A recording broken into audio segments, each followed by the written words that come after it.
Hey everybody, it has been a good long while, hasn't it? So if you weren't aware, I've been, for the last month or so, I've been working on a couple of films. I've been helping Erin. If you follow my channel, I mean, honestly, you're probably in my real life circle, so you probably know who Erin is, but she's also kind of part of the inspiration of this video, but we'll get back to that. I've been, basically, I did sound on a film of hers, and then I had a short film of my own to shoot, so I've been kind of busy with that, and that's why I haven't been on YouTube as much. And hopefully now that those are both in the can, I can finally get back to doing these goofy little gaming videos for you. And rather than make you wait for like a more produced video, I wanted to do this kind of off-the-cuff thing as a response to something Erin has done on her channel, which I will put in the description below if you haven't watched her stuff. She does a lot of film things on both her own channel and her The Gentlemen Prefer Cinephiles podcast, which I was on a couple of times. So yeah, the concept of her video was 10 films that define you. So 10 films that kind of sum up who you are as a person. I thought that was a really cool idea, and I wanted to sort of chime in myself. But I am also kind of doing one better, because as a gaming and movie channel, kind of, sort of, I felt like you wouldn't get a complete picture of me without 10 games that define me as well. So I'm going to be doing 10 movies, 10 games. And with that out of the way, I guess I'll get started. Okay, so first of all, I wanted to get the Star Wars movies out of the way. If you know me, Star Wars is a huge influence on me, on kind of a lot of people in, you know, the nerd culture. And I felt like for a couple of reasons I didn't want to include them on this list. A, it's impossible for me to pick just one, and I didn't want to, you know, I could take up half the list. You know, I am a fan of the prequels as well, and that brings it up to 6 movies. I don't know if I kind of shot myself in the foot in terms of credibility as a film voice by saying I really like the prequels, but yeah, Star Wars is, you know, it's so ubiquitous and there's so many films. I didn't really feel like it was fair to stick that on a list with the rest of these things, so that's why Star Wars is not on the list, but I did want to kind of mention it really quick. So after that, we move on to a animated film called Persepolis, and it's based off of the graphic novel by, and I hope I get this right, Marjani Satrapi, I think is how you say it. I'm not entirely sure. I hope I didn't butcher that too bad. But it's sort of based off her own kind of life experiences growing up in Iran during the big revolution that kind of in the, I think, 70s, and kind of moving on through her life up until now. And I think it's interesting because, you know, films that define you, you know, I'm not Iranian. She grew up in a Muslim household, grew up in kind of being taught Marxist ideals. I'm not Muslim. I'm really not Marxist. So it's interesting that a film about someone from such a different context would speak to me so much. And I think part of that is kind of why it speaks to me, if that makes sense. Because the whole film it's really just her story. It's not about saying, you know, this is good, this is bad, this is what you need to do. It's like, and, you know, good and bad people do emerge in the story, but it's ultimately just her saying, I was here, I did this is what I saw. And I think because of that, there are a lot of ideas that I think you come to understand a lot better than in stories where they try to kind of, I guess, force a narrative out of a story that maybe has its own meaning, that you don't need to take all these narrative tropes and make it into something. And so I think in terms of that, that's kind of why, as a filmmaker, it was because of that, it was very inspirational to me in terms of just what you could do by just telling a story, not preaching to anyone or pointing anything specific out, but just telling this story and letting that story speak for itself. And secondly, there's section of the film where, and of the comic as well, where she talks about when she moves back to Iran after being in Paris and Europe for a little while and having been homeless and done all this stuff, and she's back at home with her family and kind of ends up very in this like really depressed state for a long time and kind of stagnates there before finally coming out of it. And that section of the film, that is something I do have a lot of experience with, and I don't think I've ever seen a better depiction of what it's like to have depression and kind of just be like partly dead in a way, and then suddenly like one day you sort of see yourself from the outside and you're like, man, what have I become? And kind of like all of a sudden you get this they have this great like Eye of the Tiger montage, and it's played for humor, but it really did kind of speak to me, because that's exactly kind of the mindset you need to get in when you're kind of crawling out of those dark places. And I think that section specifically is, I think, how I formed a sort of a personal connection to that film. So that was a lot of words. This might turn out to be a kind of long video. Moving on, another film I saw in film school, Wings of Desire, directed by Wim Wenders. It was originally titled Himmel über Berlin, and it's just, I think it's a really neat film because it's basically the story of two angels who kind of watch over humanity, and these guys kind of, their beat is Berlin, and one of them is kind of more stoic and detached, and the other one is takes a lot of enjoyment from watching humans kind of experience sort of human things, like love and just daily life things, and he's very enamored with that, and eventually spoilers, by the way, eventually he becomes human partway through the movie, and then it's kind of about him, experiencing life, but it's also about all these people that they watch over and their experiences. And I think, to use a really cheesy film studies term, just that depiction of the human experience, I think, is something that's become really important to me, because a lot of times you do get that idea that art and creating needs to come from this deep, dark place, when you can have something that Wings of Desire, it does take on some dark things. Like it talks about, it was made in the early 80s, I want to say, and so it talks about, the Cold War and this old man who was there during the Nazi period of Germany, and it talks about these dark things. And there's actually a really touching, emotional scene where one of the angels, because the whole premise is that they're able to hear people's thoughts, and they come over and they put their hand on your shoulder, and all of a sudden that gives you this kind of spiritual comfort. And there's I'm gonna get into some serious spoiler territory with these movies, just for clarity's sake, so that's something to be aware of. But there's a scene where one of the angels notes a boy who's basically contemplating suicide, and he's unable to comfort him enough to stop that from happening. And it's just this, it messes me up, but it's such I think those kind of moments, just these, I guess that's kind of what the film is about, whether there are these things that are terrible and these things that are great, and they're all kind of beautiful because they tie into the experience of being human and life and everything. And that a film could kind of go to such a dark place and come out with such an optimistic message, I think is kind of why it is something that inspired me, and something that that really connects with my outlook on life. And also just the level of spirituality. Like this isn't something I really cover on the channel, but I'm a somewhat religious person, and I think the way that they were able to kind of handle spirituality in a respectful and kind of non-offensive way, but also asking these deep questions at the same time, is something I think is really cool, and again, something that kind of speaks to me.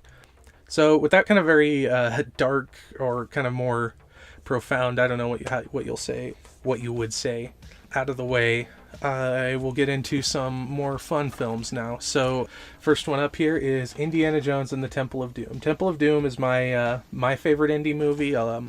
I think the more common one is Last Crusade, which was also really great, and I think the first one I ever saw. Indiana Jones is something that really influenced my interest in things like pulp adventure novels and that kind of 40s style. And I'm not sure what it is specifically about Temple of Doom. I think World War II is a very interesting topic, and I think it's something that the other two films do play around with. But I think because Temple of Doom is kind of a prequel happening in the 30s, it's connected to that kind of era of high adventure, whereas once the war starts, things kind of, everything kind of has to do with the war, World War II. So by setting it before that, you get a little more adventurous period, and also that is the characters that Indiana Jones is based on, I think, have more of a connection to that time period than during World War II. But yeah, I think it just influenced my sense of style, and also I really liked Shorty as a kid. Like, I think there are just very few well-written kid sidekicks, and he was someone who's, he's very boisterous and all, but he's someone who kind of, for the most part, knows what he's about and knows what Indy's doing, and isn't compared to Willie, who is just completely out of her element. And so yeah, I think it's just a really fun movie, and I think stylistically Indy has had a big impact on kind of me and what I like writing about. So the next film this is kind of a big one, actually. The Last Dragon. This is actually my parents' copy of the film, which I sort of snaked for this video review.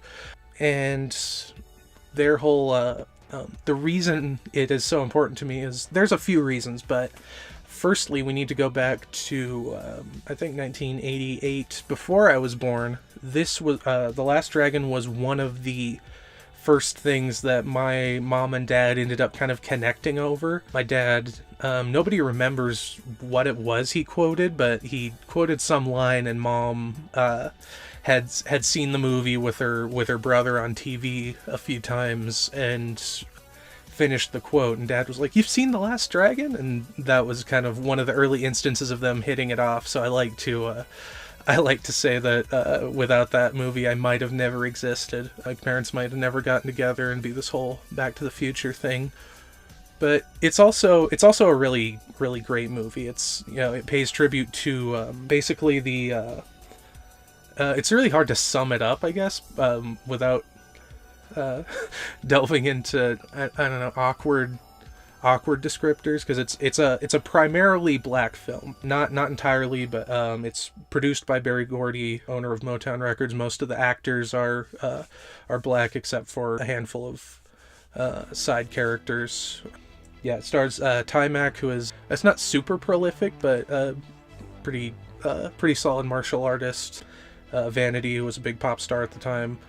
And it's just a lot of fun, again. And martial arts movies are something that I kind of grew up with, something I bonded with my dad over, showing me all these kind of 70s kung fu movies. And so the character Leroy, who's gained the name Bruce Leroy for being like the neighborhood martial artist, is kind of someone I connect with, I think, on that level of being this martial arts fan who wants to learn kung fu and wants to be like Bruce Lee. And it's just, as far as 80s kung fu movies, it's just a really solid movie overall.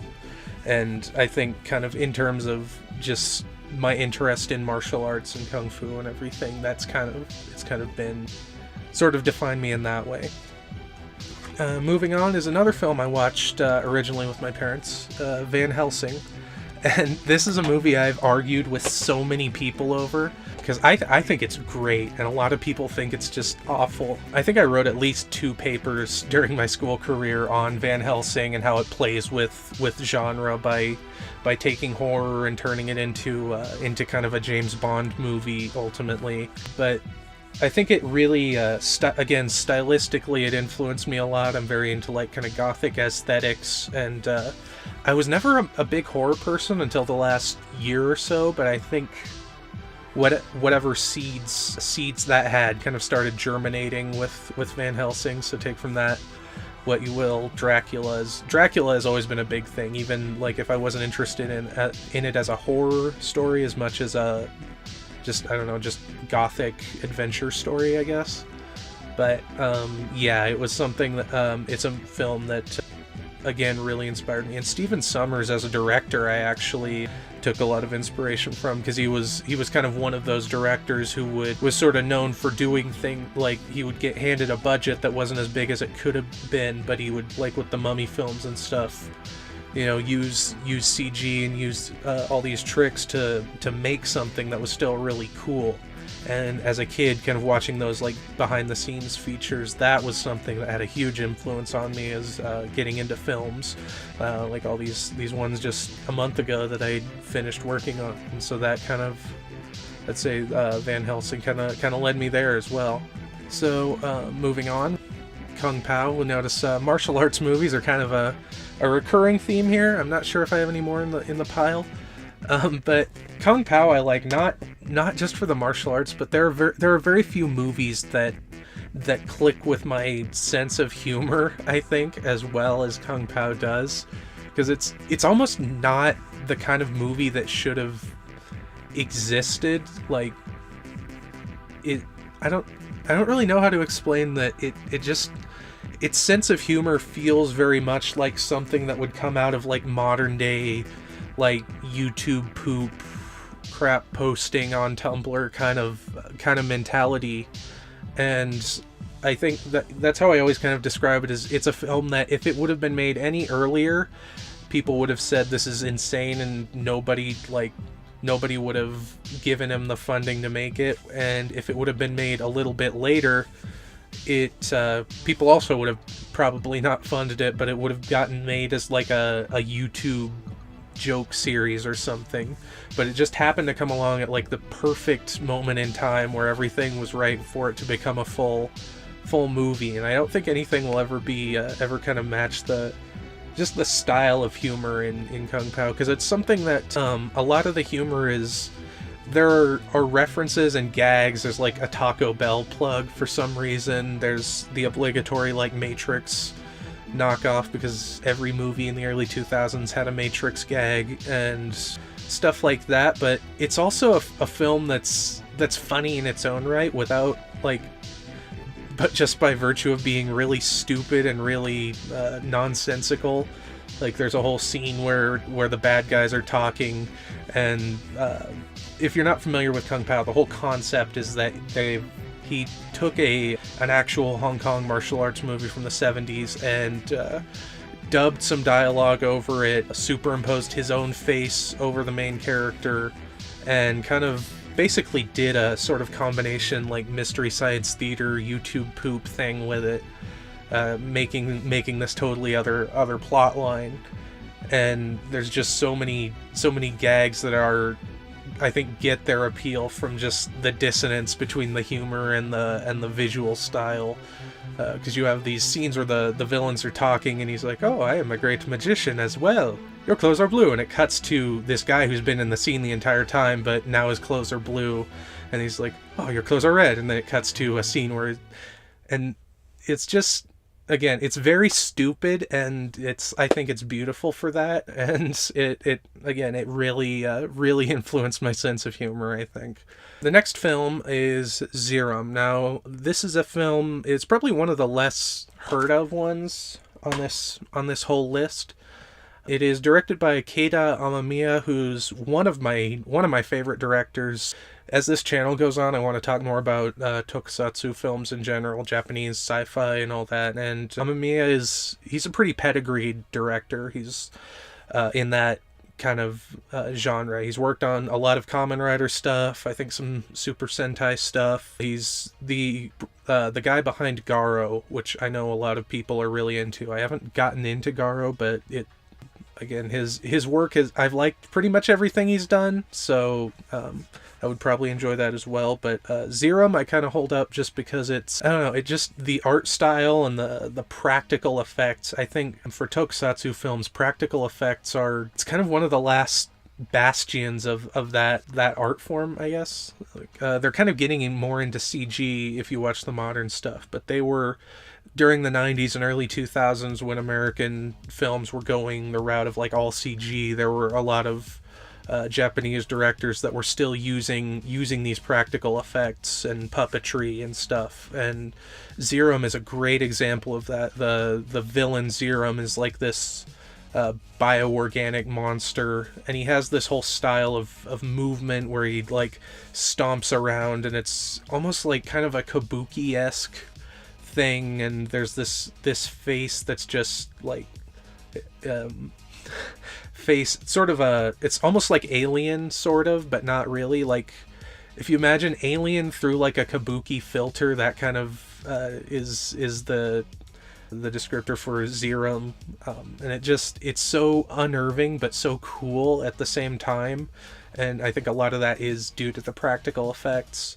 And you also have a female protagonist with Iria, who is really cool, and you don't see that as much in Japanese films, but again, that's really cool. And I think again it's a film that's influenced me, or I guess representative of the entire tokusatsu genre, because that's something I've become very passionate about, something I like to try and channel or reference in when I do work on my own films. That kind of mentality of practical effects, and of just a lot of these films, you just feel like there was you can kind of feel the passion that people had for making it look good and making it look really cool. And that's something, again, as an artistic person, that I want to learn from, is just being able to like capture that level of passion and focus and just turn it into something so cool. So yeah. So I realized I almost forgot to talk about an entire movie on this list because I didn't have it on DVD, which I guess kind of shows you how big of an impact it must have had on me in the first place. The film I almost forgot to talk about, and I'm going to discuss now, is Zebra Man. Now, this was a film by Takashi Miike. If you're familiar with kind of Japanese film, he's probably a name you've heard before. He's a sort of a modern director. I think it's kind of stereotypical, I think, to compare him to like Tarantino, but he's got that, I guess if you compare him to like early Tarantino, like this reputation is kind of having like the sort of shock director. He's known for a lot of like V-cinema movies, direct to video kind of action horror films that are very, very bloody or very mature or whatever, kind of taking advantage of the fewer restrictions imposed by the direct to video format. And he directed this film Zebra Man, which is a little different because it's not your typical, if you think of films like Ichi the Killer that you associate with Miike. Zebra Man is a little more, I wouldn't say family friendly, but it's a little less out there in some ways and more out there in others. It's kind of a tribute to the whole tokusatsu genre that I talked about a little with Zerum. And basically the entire plot centers around this fictional TV show called Zebra Man. And I think one of the reasons that I really felt like this movie, I identified with this film on a sort of personal level, was that it is very, Zebra Man the show in the movie is very clearly a parody of 70s era Kamen Rider V3, I think specifically. And when you see him watching the show, it's very clear, and that's something you're only going to have appreciation for, I think, if you were a Kamen Rider fan, and it just makes the film that much more entertaining. But the whole premise is that there was this Zebra Man show that existed, and it ran for like a season before being canceled.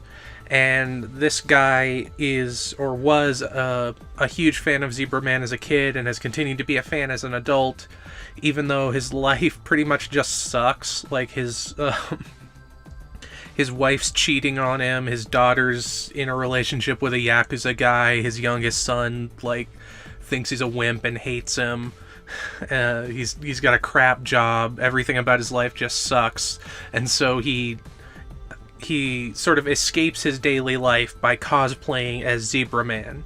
And he meets this kid. He's a school teacher, is his day job, and one of the kids in his class he ends up connecting with because this kid is also a fan of Zebra Man, and so he sort of becomes friends with this kid and with the kid's mother. And it's sort of about how that fandom kind of helps him cope with all these things in his real life. And then after a little bit of that, there's this whole plot where we realize he is actually living out a prophecy that the Zebra Man TV show was sort of meant to reach out and basically inspire this chosen one to step up and become the Zebra Man and get these powers. And there's all these kind of monster people that are showing up and attacking the Earth, and so he ends up actually becoming Zebra Man and kind of becoming the hero that he was always playing at. And so I think that Zebra Man is very cool just because it is at its core a film about fandom and about tokusatsu fandom specifically, and that is something, you know, that really speaks to me. I'm a huge Kamen Rider fan, I grew up watching Power Rangers and then Super Sentai after that, Godzilla movies, and it's really about kind of the power of these shows and these fandoms to inspire greatness and inspire passion in the people that watch them, and that really speaks to me. That is something I think is really cool. So yeah, Zebra Man is a really awesome film. And with that out of the way, I will send it back to me in the past, who is dressed pretty much the same because, you know, that's my life right now. Nearing the end here, another one of my favorite films, Wayne's World. I don't know why Walmart had this weird, like, 90s themed DVD thing. This is the normal cover. And so I said there are very few movies that capture my sense of humor as well as Kung Pao. Wayne's World is probably, like, the other half of that. And it's also a film I was exposed to at, like, a very young age. Some might argue too early in life. Our mom says when I was 2, I would, there's a bit where Garth, like, falls on his keys. They're, like, trying to, sneak through this yard by, like, crawling on their bellies, and Garth is like, guys, I fell with my keys. Ow, ow. And, like, I was, like, when I was 2, I was referencing Wayne's World. So, yeah, again, it's just a film that, really captures, like, absurdist humor, which I think is something that's kind of going away. There's a lot of films that sort of rely on self-awareness or referentiality to get their jokes across, and Wayne's World is pretty referential, but again, it's a film that doesn't have to lean on that. It references things because it can, but there's also plenty of other stuff that just has nothing to do with anything other than how absurd this situation is and how nonsense the way of dealing with it is. And I think that's something I just really appreciate, because like I said, there's a lot of, I think that kind of humor is sort of slowly getting lost at least amongst the kind of Hollywood set, where everything tends to be more about, you know, trying to be really clever, and then if you do have a good joke, you have to stretch it on for like 30 minutes to make sure that the audience gets the joke, where I think kind of nonsense and assailing your audience with as much idiocy as possible is probably the best method of humor out there, and my videos will attest to that. So that's kind of why I put Wayne's World up there. Alright, so the last movie is kind of, I guess if you had to pick one film that sort of encapsulates, I guess just if you'd watch it and kind of get a feel for what I'm about, I suppose, I would pick The Fifth Element. And this is kind of an interesting one because I actually hated this movie the first time I saw it. I just thought everything looked weird. I hated Chris Rock's character. It just seemed very silly in a lot of ways, but it sort of grew on me every time I watched it, and it's kind of become one of my favorites. It's one of the most, I think it presents a really properly, I guess, kind of alien sci-fi world. Like, a lot of it is set on Earth, but there are from actual alien creatures to just kind of like weird sort of cyberpunk junky trash type people. And I think it really encapsulates, again, just in terms of style, it's got a really unique aesthetic that I don't think has been replicated.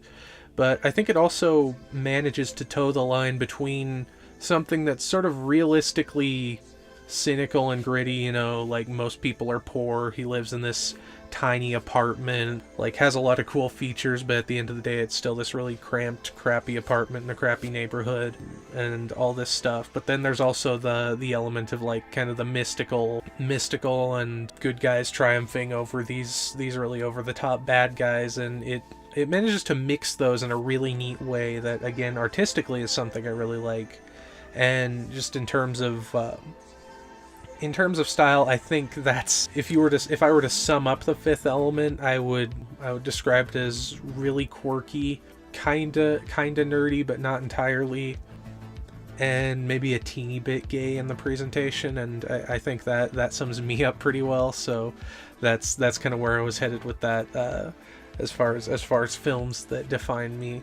And also it's a Luc Besson film, and I've really liked his work so far, that everything I've seen. I still haven't had a chance to see Valerian. I need to do that actually.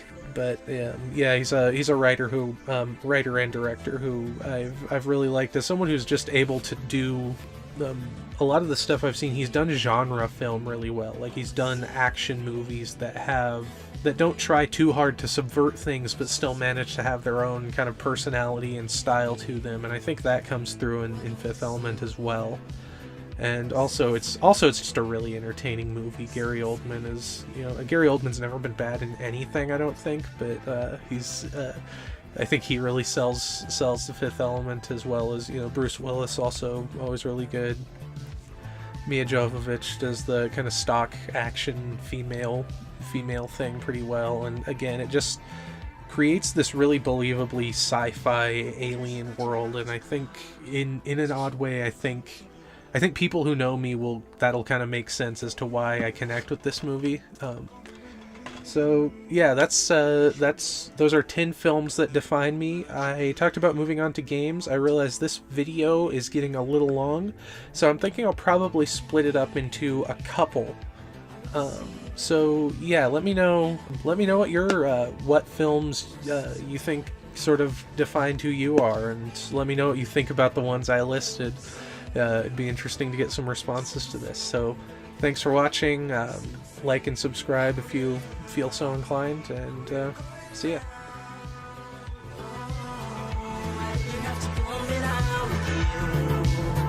Stop like you take me for granted.